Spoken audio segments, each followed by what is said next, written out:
Right guys, ఇప్పుడు మనం ఈ పాఠంలోన భూకంపాలు మరియు సునామీల గురించి డిస్కస్ చేద్దామండి.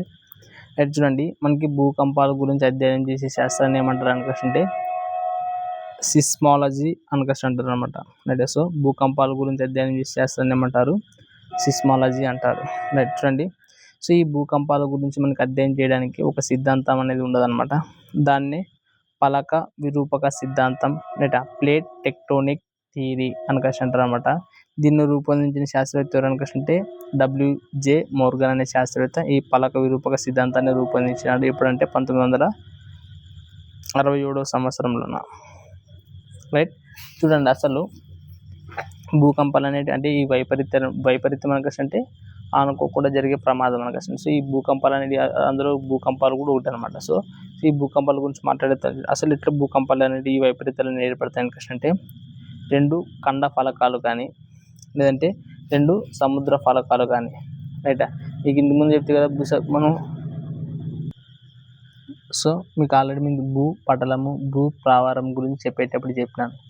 మనకి ఫస్ట్ భూ పటలం గురించి మాట్లాడేటప్పుడు భూపటలంలో 2 రకాలు ఉంటాయి. అందులో వచ్చేసి ఖండ ఫలకాలు, తర్వాత పర్వతాలకు సంబంధించి అట్లా చూడండి. సో ఇక్కడ 2 ఖండ ఫలకాలు లేదా 2 సముద్ర ఫలకాలు లేదా ఒక ఖండ ఫలకము లేదా ఇంకోటి సముద్ర ఫలకం. సో ఒకదానికి ఒకటి ఏం చేయాలంటే అభిసరణం చెందాలి. అభిసరణం అంటే ఢీకొట్టడం లాగా.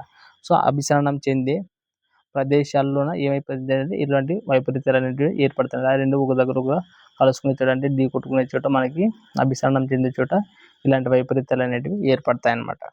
రైట్, చూడండి, సో మనకి ఇండియా అనేది భౌగోళిక విస్తీర్ణంలో 58%. రైట్, సో ఇండియాలో ఉండే మొత్తం ఇండియా భూభాగం ఉండదు కదా. సో ఈ వరల్డ్ మ్యాప్లో మనం ఇండియా భూభాగం ఇలా చూస్తే కదా అందులో మనకి 58% అనేటివి రైట్ భూకంప దుర్బల స్థితిలో ఉందనుకుంటే 58% ప్రాంతాలకి భూకంపాలు అనేటివి వస్తాయన్నమాట. చూడండి, సో 2 శిలావరణ ఫలకాలు చెప్తే కదా, ఆ 2 శిలావరణ ఫలకాలు ఏటైనా కాబట్టి ఫస్ట్ చెప్తే కదా 2 ఖండాలకు 2 ఖండాలకు సంబంధించినవి కానీ 2 సముద్ర తలాలకు సంబంధించినవి కానీ ఒకటి ఖండ ఫలకం లేదా ఒకటి సముద్రం ఏవైనా కానీ 2 శిలావరణ ఫలకాలు అనేటివి అభిసరణం చెందినప్పుడు ఏర్పడే ఆకస్మిక చలనాల కారణంగా విడుదలయ్యే శక్తి కంపన తరంగాల రూపంలోన ఎక్కడికి చేరుతుంది? భూమి యొక్క ఉపరితలాన్ని చేరుతుంది. సో ఈ చేరే ప్రయత్నంలోన భూమి అనేది ఏమవుతుంది అనుకుంటే 1 నిమిషం కంటే తక్కువ కాలం ఏమవుతుందంటే జస్ట్ ఇలా కంపిస్తుంది అనమాట. సో అట్లా కంపించడాన్ని మనం ఏమంటారు అనుకుంటే భూకంపము అంటారు అనమాట. సో ఈ విధంగా అనేది భూకంపం అనేది ఏర్పడుతుంది అనమాట. సో ఇక్కడ చూడండి మనకి సో ఈ భూకంపం ఎట్లా ఏర్పడుతుందని చూద్దాం. బట్ ఎగ్జామ్ పాయింట్ ఆఫ్ వ్యూలోన భూకంపాల్లోన ఒక 2 టర్మినాలజీస్ ఉన్నాయి, అంటే 2 పదాలు ఉన్నాయి. ఆ 2 పదాలు మనం అర్థం చేసుకోవాలి. చూడండి, మీకు అర్థమైతే చెప్పే ప్రయత్నం ఒకసారి చేస్తాను నేను. అందులో ఒకటి వచ్చేసి భూకంప నాభి అనుకసిన ఒక పదం లేదా. సో ఒక పదం ఇది భూకంప నాభి. రెండోది వచ్చేసి భూకంప అధికేంద్రం, దీన్ని ఏపీ సెంటర్ అనే కష్టం కూడా అంటారు. చూడండి, భూకంప నాభి అంటే ఏమంటే భూ ఉపరితలానికి అంటే భూ ఉపరితలం అంటే భూమి పైన అని. సో భూ ఉపరితలానికి దిగువన అంటే మనకి ఎక్కడైతే భూకంపాలు జనించే ప్రాంతం, ఇప్పుడు చెప్తే కదా ఒక పలకము ఇంకొక పలకం ఏమవుతుంది అనుకుంటే అభిసరణం చెందుతుంది. అట్లా చెందిన తర్వాత ఎక్కడైతే అభిసరణం చెంది ఉంటుందో కింద, సో మనకి కిందే కదండి. సో అక్కడ నుంచి ఏమవుతుంది అనుకుంటే నిదానంగా పైకి పాకుంటూ వచ్చేస్తాయి అనమాట ఏడివి తరంగాల రూపంలో. సో మనం పైన ఉంటాం కదా, భూమి పైన ఉంటాం కాబట్టి మనకు అప్పుడు భూమి అనేది కంపించినప్పుడు మనకి నష్టం అనేది జరుగుతుంది. బట్ ఇక్కడ చూడండి, సో భూకంప నాభి అంటే కేంద్రం అని అర్థం. దేనికి కేంద్రం? సో భూ ఉపరితలానికి దిగువన భూకంపాలు జనించే ప్రాంతం, అంటే కింద నుంచి పైకి వస్తాయి భూకంపం అనేది. తరంగాలు అనేవి కింద నుంచి పైకి తరంగాల రూపంలో పైకి వస్తాయి కదా.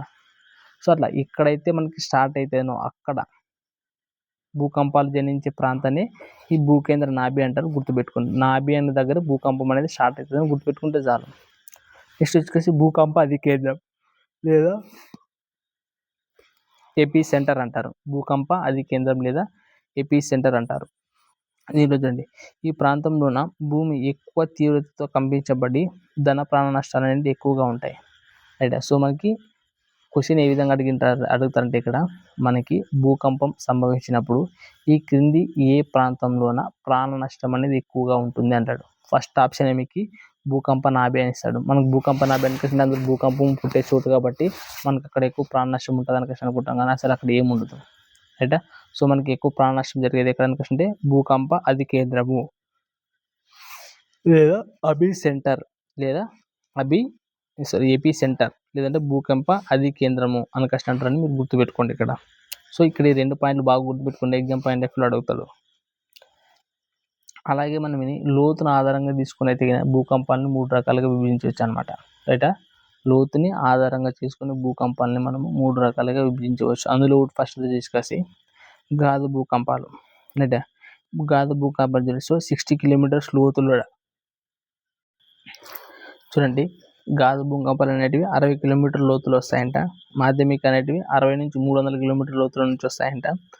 అగాధ భూకంపాలు అనేవి 300 కంటే ఎక్కువ కిలోమీటర్ లోతులో వస్తాయంట. ఇక్కడ చూడండి, అంటే మనకు లోతు పెరిగే కొద్దీ అక్కడ జనించిన భూకంపం అనేది తరంగాల రూపంలోనూ ఇట్లా తరంగాల రూపంలో పైకి ఏం చేయాలి, పైకి రావాలి. సో దూరం ఎక్కువ కొద్దీ ఆ తరంగం పైకి వచ్చేలోపు ఏమైపోతుంది, వీక్ అయిపోతుంది.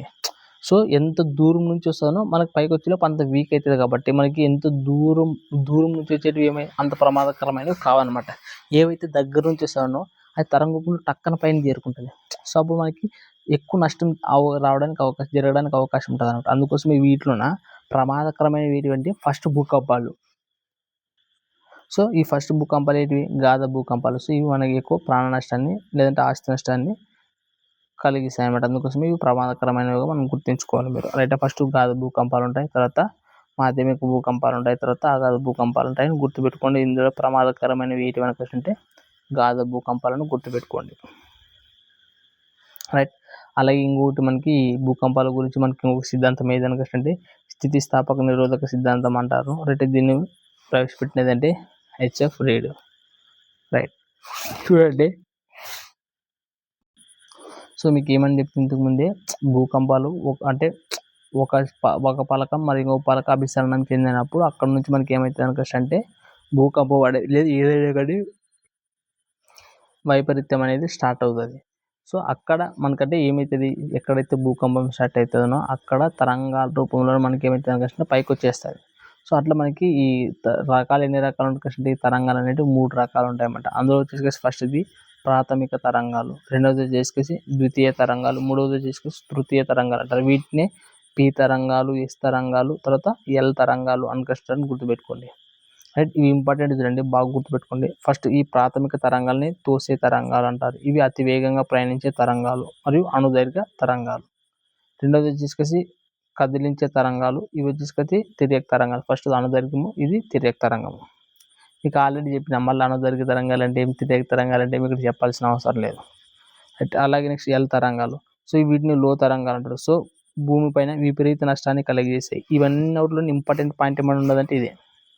ఎగ్జామ్ పాయింట్ ఆఫ్ వ్యూలో మనకు అడిగే అవకాశం ఉండేది కూడా ఇది.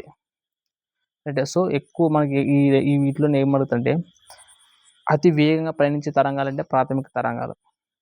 అంటే అలాగే మనకి భూమిపైన విపరీతమైన నష్టాన్ని కలిగజేసే తరంగాలు ఏమనుకుంటే ఎల్ తరంగాలు అని గుర్తుపెట్టుకోండి ఇక్కడ. అలాగే ఇండియాలోనూ అత్యంత తీవ్రమైన భూకంప దుర్బల పరిస్థితులు ఉన్న ప్రాంతం ఏది అనుకుంటాడు అంటే ఎక్కువ మనకి ఏది భూకంపానికి గురి అయ్యడానికి ఎక్కువ స్కోప్ ఉన్న ప్రాంతాలు ఏదనుకంటే హిమాలయాలు అనమాట. సో కారణం ఈ ప్రాంతము ఎందుకు భారతదేశం యొక్క ద్వీపకల్ప ఫలకము తర్వాత యూరేషియన్ ఫలకాల చేత అభిసరణం చెందే ప్రదేశంలో ఉంది. చెప్తే కదా, 2 ఫలకాలు అభిసరణం చెందుకునే ఫెసిలిటీస్ లేదంటే అవకాశం అనేది అక్కడ ఉంటే కానీ ఖచ్చితంగా అక్కడ ఈ వైపరీత్యం భూకంపం రావడానికి స్కోప్ ఉంటుంది అనమాట. సో అటువంటి 2 ఫలకాల చేత అభిసరణం చెందే ప్రదేశంలో ఉన్న ఈ హిమాలయాలు ఉన్నందుకోసం ఇవి అక్కడ భూకంపం రావడానికి ఎక్కువ స్కోప్ ఉండదు. లేదంటే మనకి భారతదేశంలో ఎక్కువ దుర్బలమైన ప్రదేశంగా దీన్ని మనం పేర్కొంటాం అనమాట. రైట్? అలాగే రిక్టర్ స్కేల్ అంటే ఏం లేదు, అంటే భూకంపం అనేది ఎంత తీవ్రతలో ఉంది, అంటే భూకంప తీవ్రత అనేది ఎంతవరకు సంబంధించింది అనగా చెప్పేది ఈ రిక్టర్ స్కేల్. అంటే భూకంపం యొక్క తీవ్రతని మనం ఏమితో కొలుస్తాం అంటే రిక్టర్ స్కేల్తో కొలుస్తామన్నమాట. సో ఇందులో మొత్తం 10 భాగాలు ఉంటాయి. ఎక్కడి నుంచి అంటే 0 నుంచి 9 వరకు ఉంటాయి. రైట్? చూడండి, ప్రపంచవ్యాప్తంగా చూస్తే భూకంప ప్రమాదం లేనిది ఒక ఆస్ట్రేలియా ఖండం ప్లస్ భారతదేశ ద్వీపకల్ప భూభాగం. రైట్? మన దేశంలో ద్వీపకల్ప భూభాగం అంటే నెక్స్ట్ మీకు నదుల గురించి చెప్పేటప్పుడు అర్థమవుతుంది కదా. రైట్? ద్వీపకల్ప మన భూభాగం అనేది ఏమైనా, సో ఆస్ట్రేలియా ఖండము భారతదేశంలోనే ద్వీపకల్ప భూభాగాలు అనేవి మనకి ఈ భూకంప పరిధి ప్రమాదంలో లేనివి అనమాట ఇవన్నీ. అలాగే పసిఫిక్ మహాసముద్రం. రైట్? పరివేషిత భూకంప మేకల ప్రపంచంలో సంభవించే భూకంపాలలో 68% ఈ మేకలలో సంభవిస్తున్నాయి. రైట్. సో మొత్తము మనకి ఎక్కువ ఎక్కడి నుంచి వస్తున్నాయి అంటే పసిఫిక్ సముద్రంలోని పరివేష్టిత భూకంప లేఖనాల్లోనూ ప్రపంచంలో సంభవించే భూకంపాల్లో మొత్తం రైట్ ఈ 68% అనేది ఇక్కడ ఈ మేకల నుంచి మనకి సంభవిస్తుంది. అందుకోసమే ఈ ప్రాంతాన్ని అంటే కారణం ఈ అన్నిటికి భూకంపం రావడానికి ఈ ప్రాంతాన్ని మనకు కారణం అవుతుంది కాబట్టి దీన్ని అగ్నివలయం లేదా రింగ్ ఆఫ్ ఫైర్ అని క్వశ్చన్ అంటారు అనమాట. చాలా సార్లు క్వశ్చన్ అడిగిండ్రు. ఏమని అడిగిండ్రు అని క్వశ్చన్ అంటే రైట్ ఈ అగ్నివలయము లేదా రింగ్ ఫైర్ అనేది అగ్నివలయము లేదా రింగ్ ఫైర్ అనే ఈ ప్రాంతం లేదంటే ఈ ప్రదేశానికి పేరు అనేది ఈ కింది వాళ్ళలో ఏ సముద్రంలో ఉండదు, ఏ మహాసముద్రంలో ఉండదు అని క్వశ్చన్ అడిగిండ్రు. సో మీరు ఏం అర్థమైనా అర్థం కాకపోయినా మీకు ఏం అర్థం కాలేకపోయినా గుర్తుపెట్టుకోవాల్సింది ఏమి రింగ్ ఆఫ్ ఫైర్ యాడున్నది పసిఫిక్ మహాసముద్రంలో. ఇది ఏంటి కారణము రింగ్ ఆఫ్ ఫైర్ అనేది ఏంటి కారణం అవుతుంది అంటే భూకంపాలు రావడానికి కారణం అవుతుంది అనుకోసం గుర్తుపెట్టుకోండి చాలు. సో ఇక్కడ పసిఫిక్ మహాసముద్రము అగ్నివలయం లేదా రింగ్ ఆఫ్ ఫైర్ అనేది ఉన్నది. ఇది భూకంపాల రావడానికి కారణం అని గుర్తుపెట్టుకుంటే చాలు. ఇంపార్టెంట్ పాయింట్ ఇక్కడ రైట్. అలాగే చూడండి మనకి ఇక్కడ ఎగ్జామ్ పాయింట్ ఆఫ్ వ్యూలో ఒకసారి ఎన్టీపీసీలో రైల్వే దాంట్లో చాలాసార్లు క్వశ్చన్లు అడిగినది ఇక్కడ. ఏమంటే మీకు ఇంతకుముందు చెప్తే భూకంపం యొక్క తీవ్రతను మనం ఏమిటితో కొలుస్తాము రిక్టర్ స్కేల్తో కొలుస్తాము. అయితే అందులో మనకు 0 నుంచి 9 భాగాలు ఉంటాయి అని చెప్తూనే లేదు. సో మనకి గరిష్ట స్థాయి 9 కదా. అందుకని చూడండి మనకి ఈ భారతదేశంలోన మనకు భూకంపాలు సంభవించే తీవ్రతను బట్టి అంటే కొన్ని ప్రదేశాన్ని కొన్ని ప్రాంతాన్ని కొన్ని రాష్ట్రాలను ఏం చేసినాడంటే జోన్ 1 జోన్ 2 జోన్ 3 జోన్ 4 అన్నట్లు విభజించినారనమాట. అందులో first zone 2 zone 3 zone 4 zone 5. Zone 2లోన భూకంప తీవ్రత అనేది తక్కువ ఉంటుంది. అలాగే జోన్ 3లో కొంచెం ఎక్కువ ఉంటుంది. జోన్ 4లో ఇంకొంచెం ఎక్కువ ఉంటుంది. జోన్ 5లో ఎక్కువ ఉంటుంది. అందుకోసం పైన చూడండి 7 to 9 అంటే రిక్టర్ స్కేల్తో మనకి 7 to 9 ఉంటుంది అంటే తీవ్రత చాలా ఎక్కువ ఉంటుందా అని. నెక్స్ట్ 6 to 7 అంటే కొంచెం తగ్గుతుంది తీవ్రత. 4 to 6 అంటే ఇంకా కొంచెం తగ్గుతుంది తీవ్రత అట్లా అనమాట. సో జోన్ పెరిగే కొద్దీ ఏమవుతుంది అంటే డేంజర్లో ఉన్నట్లు. అసలు అట్లా మనకి జోన్ 5లో ఏ ప్రదేశాలు ఉన్నాయని క్వశ్చన్ అంటే అండమాన్ మరియు నికోబార్ దీవులు ఈజీ గుర్తుపెట్టుకుంటాం. జోన్ 5 అంటే అండమాన్ నికోబార్ దీవులు ఒకటి క్వశ్చన్ ఈజీ గుర్తుపెట్టుకుంటాం. నెక్స్ట్ జోన్ 4 చూడండి. జోన్ 4లోనే మన దేశ రాజధాని అయిన ఢిల్లీ ఉంటుంది. ఈజీ గుర్తుపెట్టుకుంటుంది ఢిల్లీ అనేది. అలాగే గంగా సింధు మైదాన ప్రాంతాలు, తర్వాత సిక్కిం, తర్వాత బీహార్, తర్వాత ఉత్తరాఖండ్, తర్వాత గుజరాత్, జమ్మూ కాశ్మీర్, వెస్ట్ బెంగాల్, మహారాష్ట్ర అన్ని పైన చూడండి. మన సౌత్ ఏమన్నా వచ్చినాయి జోన్ 4లోన ఏమీ రాలేదు. బట్ మనకి దేశ రాజధాని అయిన ఢిల్లీ అనేది మాత్రం చాలా ఇంపార్టెంట్. బాగా గుర్తుపెట్టుకోండి. ఏ జోన్లో ఉండదంటే జోన్ 4లో ఉండదు. అలాగే అండమాన్ నికోబార్ దీవులు అనేది జోన్ 5లో ఉండదు రైట్. అలాగే నెక్స్ట్ జోన్ 3లోన నర్మదా లోయ పగులు ప్రాంతాలు కానీ మధ్యప్రదేశ్, జార్ఖండ్, ఒడిస్సా, తర్వాత ముంబై. సో ముంబై నగరం గురించి మనం చాలాసార్లు అంటే అక్కడ ఇక్కడ ఫేమస్ అని చదువుతాం కాబట్టి ముంబై నగరం అనేది ఏ జోన్లో ఉండదని క్వశ్చన్ అంటే సింపుల్ జోన్ 3లో ఉండదని గుర్తుపెట్టుకోండి. మన దేశ రాజధాని ఢిల్లీ అయితే జోన్ 4, అండమాన్ నికోబార్ దీవులు అయితే జోన్ 5.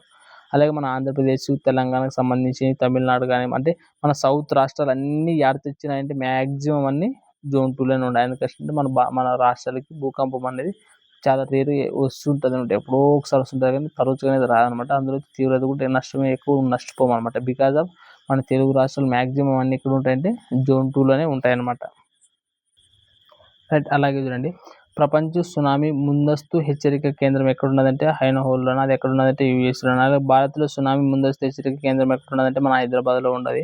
ఇంపార్టెంట్ గుర్తుపెట్టుకోండి. నెక్స్ట్ వచ్చేసి అగ్నిపర్వతాల గురించి చూస్తాం చూడండి.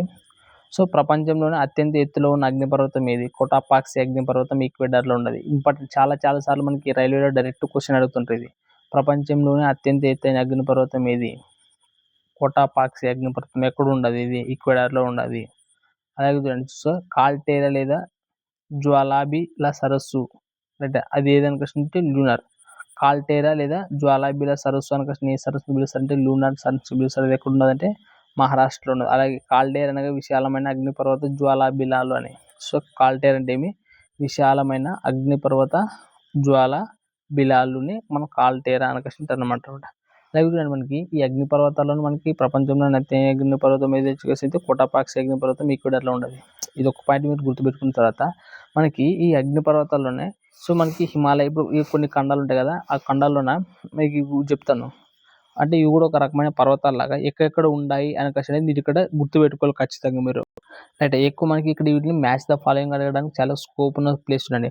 హిమాలయాలు అనేది ఎక్కడ ఉన్నాయని అంటే భారతదేశం ఒకటే కాదు నేపాల్, టిబెట్ ఈ దేశాల్లో కూడా మనకి హిమాలయాలు అనేవి భాగంగా ఉన్నాయి. అలాగే కుంటిన్ రైట్ కుల్టిన్ అనేది మనకి టిబెట్లో ఉంటుంది. అలాగే హిందూ కుష్ పర్వతాలు అనేవి ఆఫ్ఘనిస్తాన్లో ఉంటాయి. టియానాష్ అయితే చైనా, ఆల్తాయ్ పర్వతాలు వచ్చేసి మంగోలియాలో ఉంటాయి. సులేమాన్ వచ్చేసి ఆఫ్ఘనిస్తాన్ మరియు పాకిస్తాన్లో ఉంటుంది. అలాగే యురేన్ అనేది రష్యాలో ఉంటుంది. ఆర్మేనియా అయితే ఆర్మేనియాని, ఫ్యూజిమియా అంటే జపాను, రైట్. కాలకోరం మనకి ఇది కారకోరం శ్రేణి అని అంటారు కదా, అట్లా కారకోరం పర్వతం కూడా మనకి ఇండియాలో ఉంటుంది. తర్వాత జాగ్రోస్ అనేది ఇరాన్లో ఉంటుంది. అలాస్కా రేంజ్ అనేది అమెరికాలో ఉంటుంది.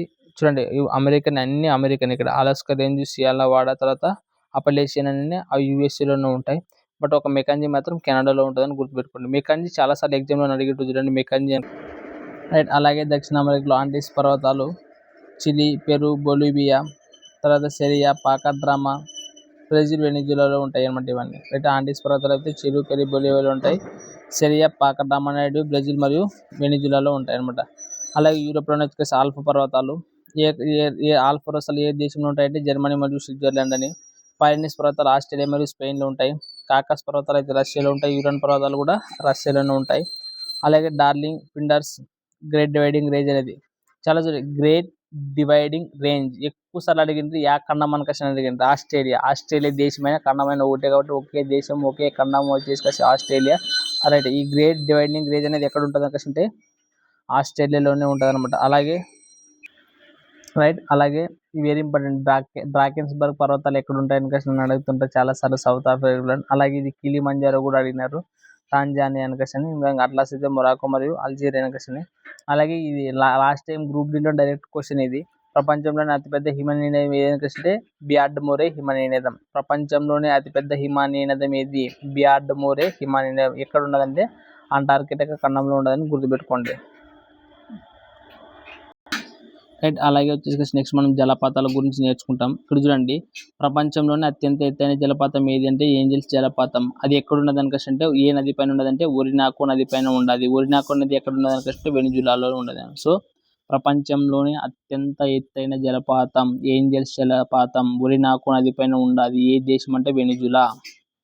అలాగే ప్రపంచంలోనే అతి పెద్దదైన జలపాతం, ఎత్తైన అంటే పెద్ద ఎత్తుండేది, పెద్దదైన అంటే వెడల్పు అట్లా పొడవు అంత ఉండేది అనమాట. సో ఆ ప్రపంచంలోనే అతి పెద్దదైన జలపాతం ఏదంటే నయగారా జలపాతం. అది ఏ నది పైన ఉన్నదంటే సెయింట్ లారెన్స్ నది పైన ఉండదు. ఎక్కడంటే అమెరికాలోన. అలాగే ద్వీపం అనకసి అంటే ఏమంటే 4 అంటే ఏదైనా ఒక భూమి ఉంటుంది అనుకో, సో ఒక ప్రదేశం ఉంటుందంట. ఆ ప్రదేశానికి ఏదైనా భూభాగానికి 4 వైపులు నీరు ఉంటుంది, దాన్ని ద్వీపం అంటారు, రైటా. 3 వైపులా నీరుండి ఒకవైపు భూభాగం ఉంటుంది, దాన్ని ఏమంటారు అనుకుంటే ద్వీపకల్పం అనకసి అంటారు అనమాట, రైట్. సో అట్లా మనకి చూడండి ద్వీపకల్పానికి ఎగ్జాంపుల్స్. ద్వీపం అంటే శ్రీలంక, అన్ని వైపులు నీరు ఉంటాయి. అలాగే గ్రీన్లాండ్, తర్వాత గ్రేట్ బ్రిటన్. ద్వీపకల్పం అంటే 3 వైపులు నీరుండి కలిసి ఒకవైపు భూభాగం ఉంటుంది. సో అరేబియా, తర్వాత భారతదేశ ద్వీపకల్పాలు, వీటికి 3 వైపులు నీరు ఉంటాయి, ఒకవైపు భూభాగం ఉంటుంది. సో అది ద్వీపకల్పం అనమాట. సో అతిపెద్ద ద్వీపకల్పం కూడా మనకు అరేబియా అనకసి బాగా గుర్తుపెట్టుకోండి ఇక్కడ, రైట్. నెక్స్ట్ చూడండి మనకి ఇక్కడ ఇవి జలపాతము ఏ నది పైన ఉన్నది, ఏ రాష్ట్రంలో ఉన్నది, మన భారతదేశంలో ఉండేటివి చాలా చాలా ఇంపార్టెంట్, బాగా ఖచ్చితంగా గుర్తుపెట్టుకోవాలా. సో ఫస్ట్ చూడండి జోగ్ జలపాతం ఏ నది పైన ఉండదు అంటే శరావతి నది పైన ఉండదు. ఎక్కడ ఉండదు అనుకుంటే కర్ణాటకలో.